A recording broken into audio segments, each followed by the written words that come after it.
Welcome to Kenton's videos. Enjoy the video.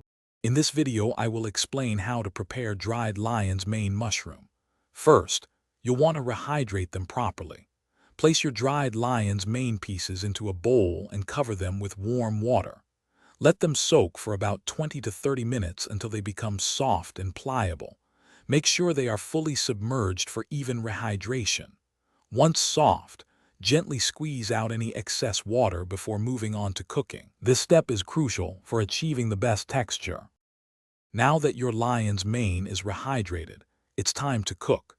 You can sauté them in a pan with a tablespoon of olive oil or butter over medium heat.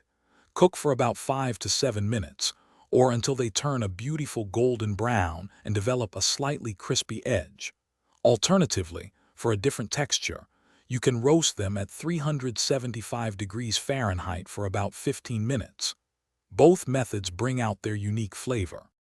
To truly elevate the taste of your lion's mane, consider your seasonings.